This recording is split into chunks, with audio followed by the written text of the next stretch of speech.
Suara menakutkan menghantui warga Korea Selatan di sepanjang perbatasan zona demilitarisasi setiap malam selama 5 bulan terakhir. Suara menakutkan itu diduga berasal dari Korea Utara. Seorang warga desa Dangsan yang terletak di pesisir Pulau Gonghwa 1,6 km dari Korut mengaku mendengar suara-suara menakutkan itu setiap malam. Ia menggambarkan suara-suara menakutkan itu seperti gong raksasa yang dipukul, serigala melolong, logam bergesekan, suara dari film horor, dan bahkan suara artileri. Mereka mengaku tersiksa dengan adanya teror suara yang tiada henti itu.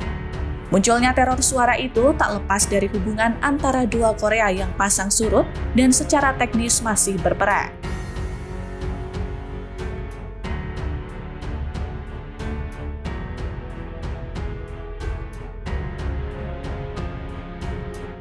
Perang Korea tahun 1950 hingga 1953 tidak berakhir dengan perjanjian damai, namun hanya kesepakatan gencatan senjata.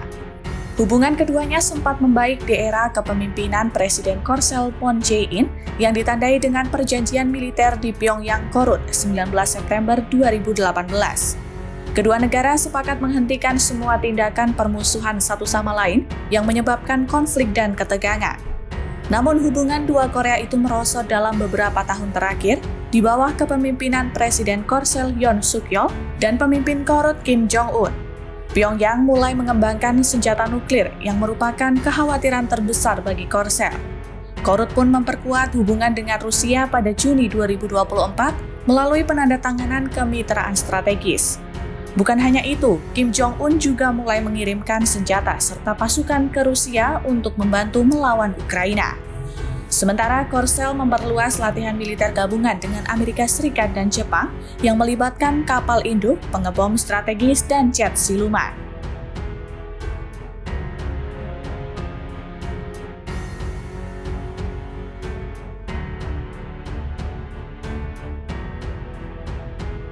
Ketegangan di semenanjung Korea meningkat ditandai dengan uji coba senjata di Korut, perang balon, adu propaganda, dan latihan perang yang kian intensif antara Korsel dan Amerika Serikat.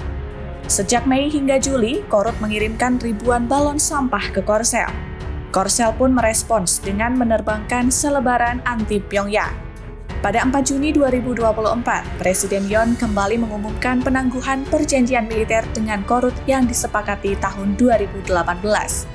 Dengan itu, Korsel memulai lagi latihan militer di sepanjang wilayah perbatasan dengan Korut, memasang pengeras suara termasuk lagu-lagu grup BTS.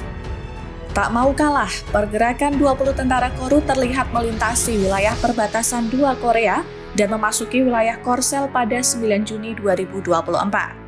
Pada Juli 2024, Korut menyiarkan suara-suara menakutkan di sepanjang perbatasan kedua Korea selama 10 hingga 24 jam setiap hari. Tindakan Korut itu membuat para penduduk Korsel di perbatasan murka yang merasa diteror dan tersiksa dengan suara-suara menakutkan itu. Menurut analis, kebisingan itu adalah bagian dari langkah Korut untuk meningkatkan ketegangan dengan Korsel, terutama sejak negosiasi Kim Jong-un dengan Presiden Trump terkait denuklirisasi dan sanksi internasional atas Korut gagal pada tahun 2019. Keadaan tak kunjung membaik. Bulan Oktober, Korut menghancurkan jalur kereta api dan jalan raya di kedua Korea dengan dinamit. Lalu bulan ini, Korut mengganggu sinyal GPS di dekat perbatasan dengan Korsel, serta mempengaruhi lalu lintas pesawat dan kapal. Penduduk pun muak dengan ketegangan di semenanjung dan mendesak pemerintah Korsel untuk menghentikan aksi saling balas dengan Korut.